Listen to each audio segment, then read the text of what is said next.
রোজই থাকে সমস্ত দিন কাজ, আর চারদিকে লোকজন।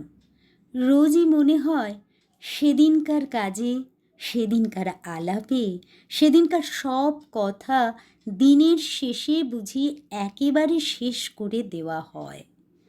ভিতরে কোন কথাটি যে বাকি রয়ে গেল তা বুঝে নেবার সময় পাওয়া যায় না।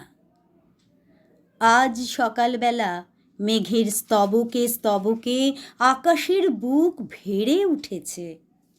আজও সমস্ত দিনের কাজ আছে সামনে, আর লোক আছে চারদিকে, কিন্তু আজ মনে হচ্ছে ভিতরে যা কিছু আছে বাইরে তার সমস্ত শেষ করে দেওয়া যায় না।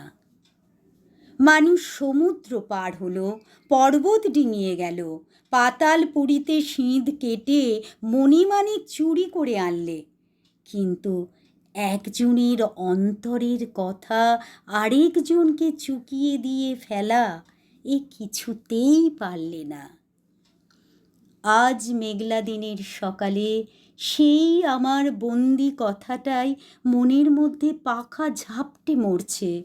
ভিতরের মানুষ বলছে, আমার চিরদিনের সেই আরেকজনটি কোথায়, যে আমার হৃদয়ের শ্রাবণ মেঘকে ফতুর করে তার সকল বৃষ্টি কেড়ে নেবে।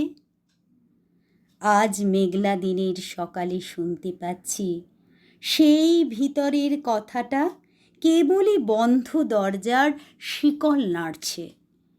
ভাবছি, কি করি?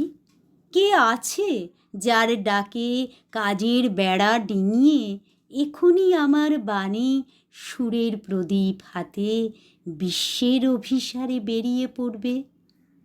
কে আছে যার চোখের একটি ইশারায় আমার সব ছড়ানো ব্যথা এক মুহূর্তে এক আনন্দে গাঁথা হবে, এক আলোতে জ্বলে উঠবে?